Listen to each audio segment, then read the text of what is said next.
Misty Valley Cooperative presents When We Were Gone Astray. The paths of the world twist and turn, taking you to unexpected places.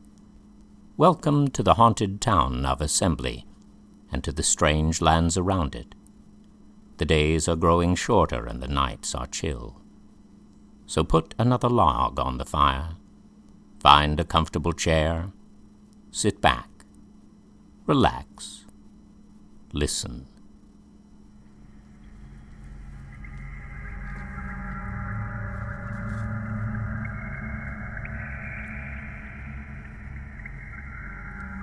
Chapter 4. Renee. I got a present too, Silva told Fletch the next morning. She must have been close enough to the bridge yesterday to see what we were doing. I wish she'd come out. At least we didn't frighten her off. What did she bring you? Wine sap apples. I'll bet they came from your orchard. I asked Dad about cleaning it up, said Fletch. He seemed fine with it. I think he wants to drive the tractor. Did you ask him about the spooky well? Fletch shook his head.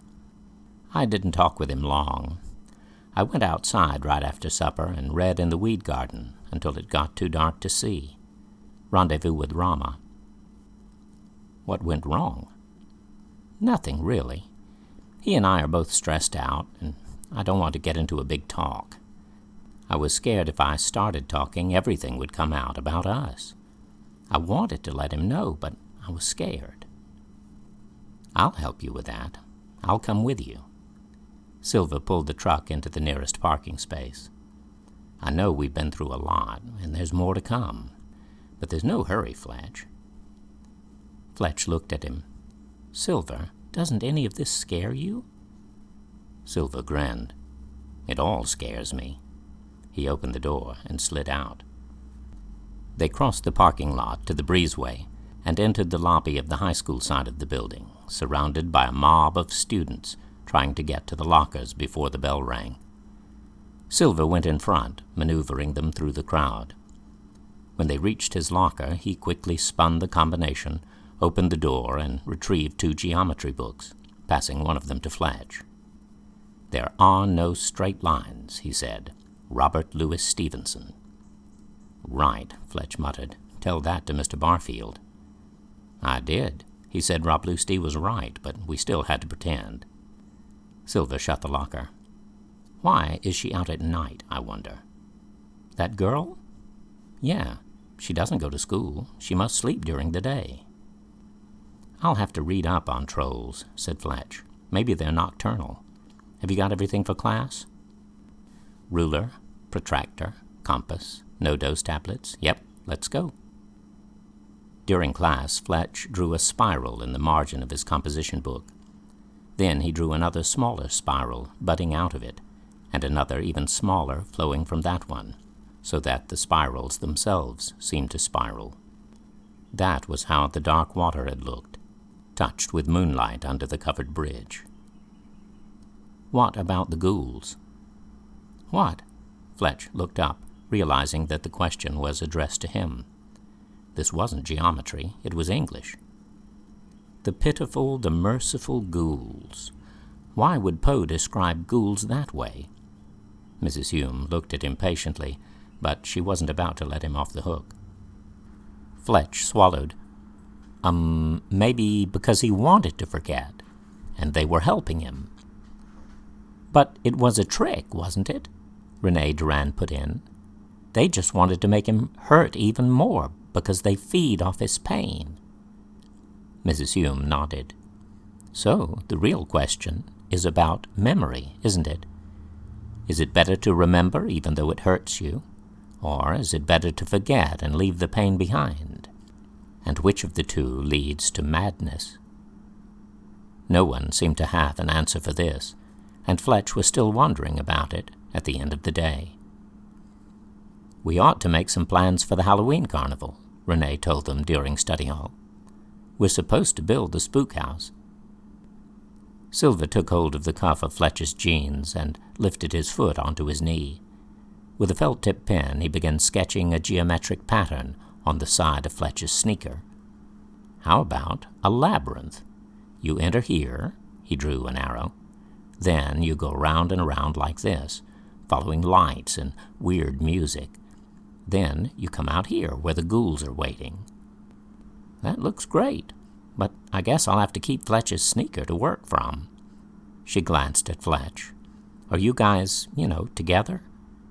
She asked the question so casually that Fletch was taken off guard. What do you mean? Are you going together? You mean to the carnival? No, not to the carnival. Are you dating each other? Fletch shot a look at Silver. Silver agreed. Okay, I get it, Renee said. None of my business. Silver capped the pen and tucked it into Fletch's sock. Would that be such a big deal? Not to me, but you know how it is. You attract attention. People talk. They've been talking for like a month. Fletch looked up. Is it that obvious? Yeah, pretty much. Your foot's in Silver's lap. He's drawing on your sneaker. That's not typical guy behavior. I mean, you two even share a locker, right? Silver nodded. I guess we haven't been very cautious. Renee laughed. Silver, every girl in class was trying to make a move on you last year, and you were oblivious. Then Fletch shows up with his cute nose and crazy hair, and you're smitten. It's like, oh, now we know. Was it his nose? I thought it was his ears. Silver, you can't even see his ears. I've seen them. They're irresistible. Renee pushed back Fletch's hair. You're right. Oh, my God. Fletch ducked. Cut it out. You guys are embarrassing me. We love you, Fletch, she assured him. I mean, I hate you for taking Silver and everything, but I do love you. Do you want my sneaker? Forget it. I've already memorized the pattern. Silver gave him a nudge on the way to the truck. That cheered you up. See? No one's going to care. Fletch nodded. Renee's great, but I think she's probably the exception.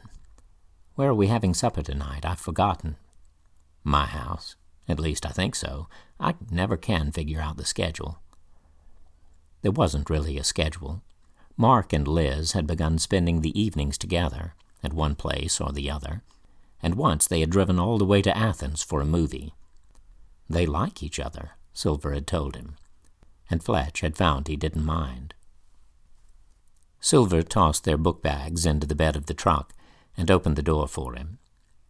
Do you think you're ready to talk to your dad? Fletch took a breath. I guess I'm as ready as I'll ever be. I know he's a pastor and everything, but assembly's different, and he doesn't strike me as the Bible-thumping type. He isn't, it's not that.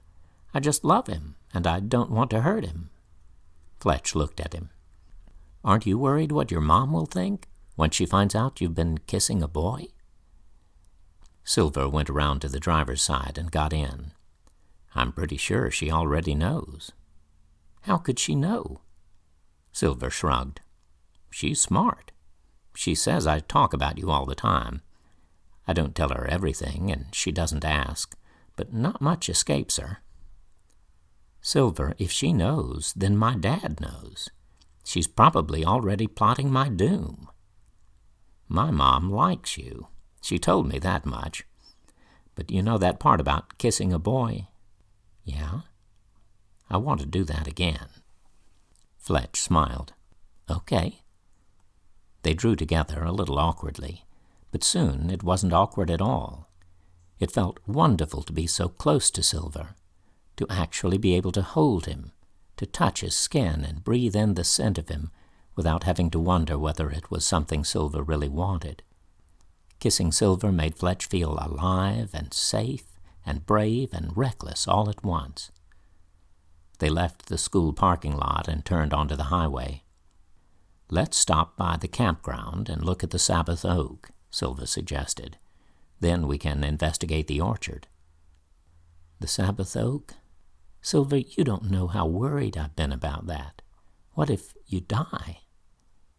I'm not going to die, and there's drugs for the pain. Besides, it's not going to happen until November, maybe even Christmas." He glanced across at Fletch. "Cheer up. Pick out a tape for us to listen to." Fletch fastened the seatbelt, wishing there was one in the middle of the seat. "Here's Uriah Heep, Demons and Wizards. That song about the wizard always makes me think of you." "You must be the Rainbow Demon." "It's kind of a gay album," Fletch told him. "Uriah Heep's not gay," Silver declared. "Spandau Ballet is gay." "No, seriously," Fletch insisted. "My magic man with his eyes of fire." Silver shook his head. "I think you're reading too much into it." "Silver, there's a penis on the cover." Silver grabbed the tape and looked at it. "It's just a rock formation. It's a mountain peak." "It's a penis." Silver stared at it. "It does look like a penis." The tires rumbled against the shoulder of the road. "Silver, you're going to wreck this truck." 10 minutes later, as if they had crossed an invisible boundary, Fletch felt the subtle shift that accompanied the passage into the country around Assembly. It happened in different places on different roads. On the way home from school, there was a ruined farmhouse set back from the road, and everything beyond it felt like Assembly. Coming from Winder, it happened at the bridge crossing the creek. It was like the change of a musical tone, or the passing of a breeze. The view was much the same: mown fields, the trees autumn-flavored with butterscotch, chocolate, and cinnamon, but there was an increased vibrancy, as if the landscape itself were more aware. Silver turned down the campground lane, drove through a small extent of woods, and skirted the edge of a broad field. At last, he pulled to a stop and they got out of the truck. The Sabbath oak was huge, its trunk containing deep folds and crevices. For a moment, Fletch was afraid to approach it, and he noticed that Silver was hanging back as well. They stood about 30 feet from the tree and looked up into the branches. "How long has it been here, I wonder?" Fletch mused. "I don't know, but Betsy says it was big and old when the first settlers arrived, so I'd say 300 or 400 years. "Can you feel anything just being here?" Fletch asked. "What do you mean?" "It's a holy place. Maybe you can see things here, the way I've been doing lately." Silver closed his eyes. A cold winter, snow before Christmas. He opened his eyes. "How about you?" Fletch breathed in the cool air and allowed his mind to clear. He saw a large, ungainly rat with bluish fur staggering toward him along a forest path. "Actually, Silver, I see a big blue rat." "Let me guess, the same color as your grandmother's car. Anything else?" Fletch tried again. "Nothing." "No, wait." He looked up in amazement. 3 silver discs spun in the air, blindingly bright. The coins plummeted toward him, and he reached up and caught them. He opened his eyes, feeling as if he were waking from sleep. "Are you all right?" Silver knelt beside him. "I think so. What happened?"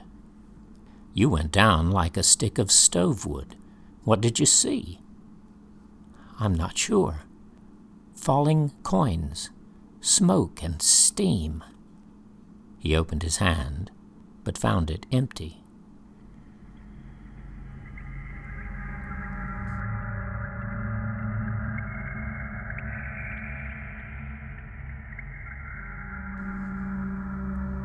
Visitation. 12 miles from the old campground, 4 by banks stood on a street corner in Winder, looking at the place where he had grown up. The house was no longer there. All the shacks crowding Lightning Bug Alley had been bulldozed years before, and nothing remained of the street but a straggling path through waste ground, overgrown with weeds. 4-by seldom came here, but when he did, he could not help scanning the ground for burned bricks or the handle of a broken cup. Sometimes, with a fragment of crockery clenched in his hand, he would close his eyes and imagine the lights of oil lamps winking like fireflies behind curtained windows. He turned and trudged up Stephen Street to the First Baptist Church on the corner. It stood empty, the Baptists having purchased acreage outside of town for their new worship center complex. It appeared that the historic building was destined for the wrecking ball. Forby admired the beauty of the architecture, but the place had always unnerved him, probably because he associated it with Uncle Joe, who had been one of the church's janitors during the years between the world wars. His uncle had always used an entrance on the southwest side, by the furnace room, now reached by a short passage between the older part of the church and a mid-century addition. Standing on the cracked sidewalk, looking up at the towering red brick walls, Forby had a suspicion that all was not well within. No building of that age, he guessed, was ever altogether empty. A dream had sent him here. Forby paid close attention to his dreams, and to the dreams of others. He considered them messages from the immortals. He chuckled, remembering a dream from a week ago. Ellie had been in the living room, hooking up her royal typewriter to their quasar television set by using an extension cord. Extinction cord, she had called it. She turned on the television and sat down at the typewriter. To her father's amazement, the words she typed began to appear on the television screen. "Look at that," she said. "Revolutions." Forby considered revising his estimation of dreams. Some of them were pure foolishness. Last night's dream was different. He had been walking with young Fletch, crossing an area of marshland by way of a timber trackway marked by pillars of stone. Fletch was sick or injured and needed help. Above them, the stars were bright and glorious, a whole sweep of glittering lights that spread from one end of heaven to the other, and it was bitterly cold. They had come onto the marshland to see a comet. Forby was familiar with what a comet looked like. He had seen one before, looking like any other star, or perhaps a little brighter, with one noticeable difference: the tail of dust trailing out behind it. This comet was not like that at all. It started out small, almost invisible, but it moved rapidly in loops and spirals like a Chinese firework. It was brilliant white, and the tail was long, like a streamer of light. As it drew closer, he could see it moving in the air above them. It wasn't in outer space at all, but nearer to them than the nearby trees. It came and paused above their heads, and then something wondrous happened. The comet changed into a great bird, and then into a man surrounded by a cloud of colored light. He was dressed in a robe of fleece with long, heavy sleeves. "John!" Forby shouted. He reached up and touched the man's sleeve, and the chill of the night vanished. He was enveloped in warmth. He drew Fletch close, finding that the boy was shaking with cold, though his skin felt as hot as fire.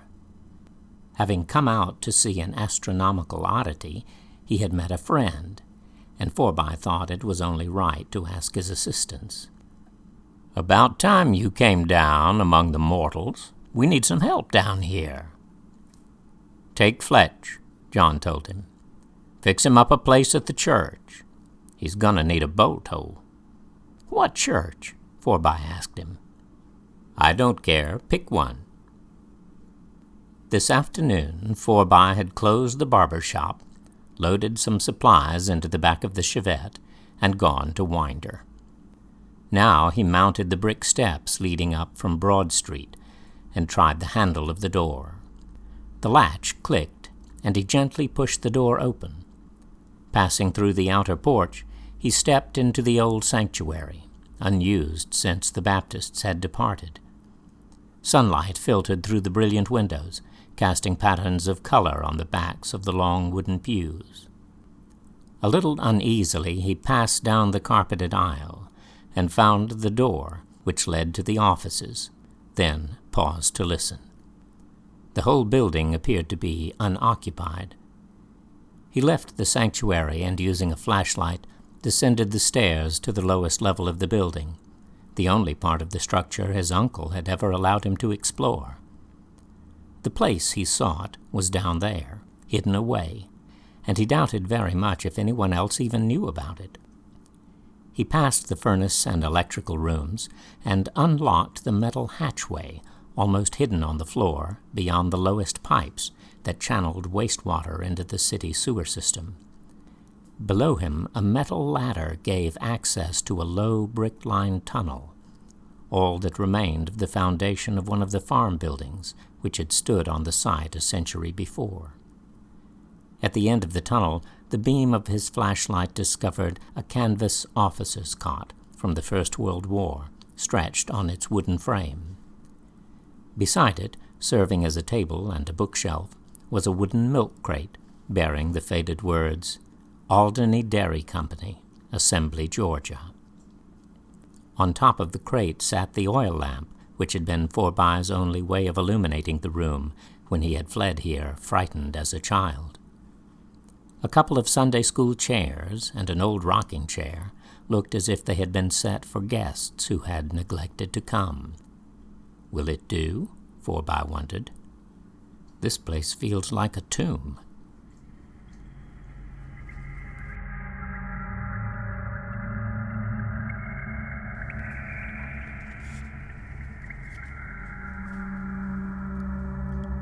Queer.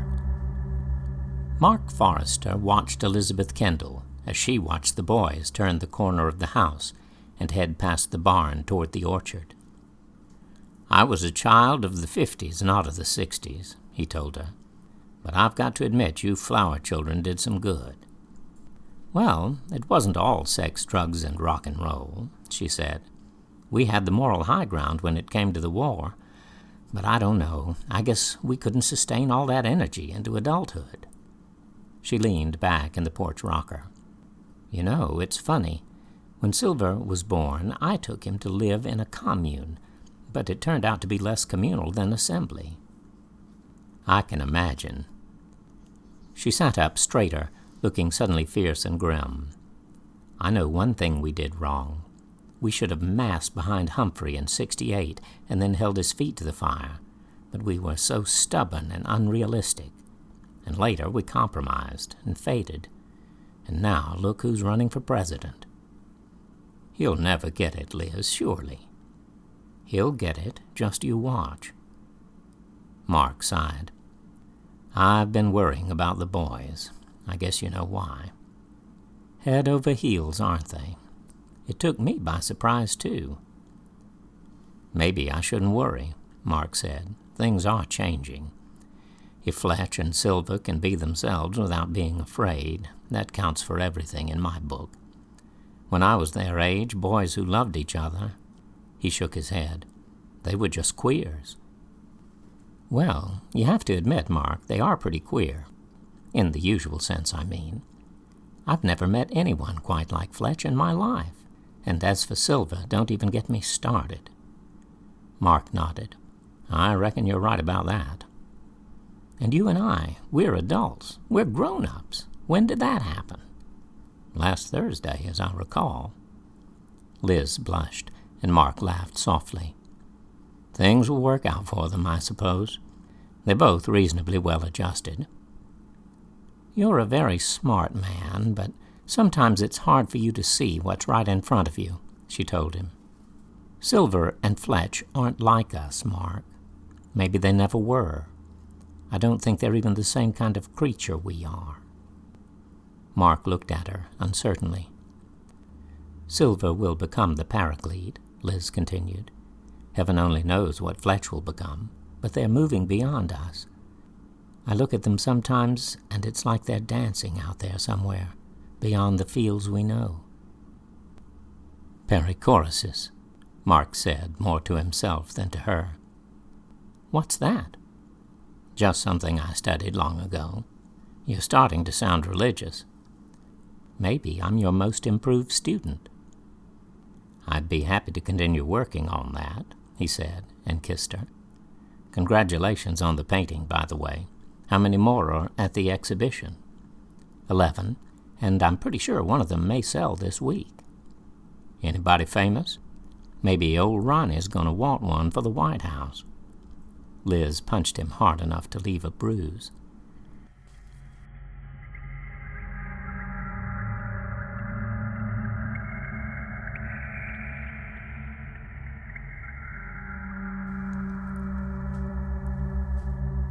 When We Were Gone Astray is produced by Misty Valley Cooperative.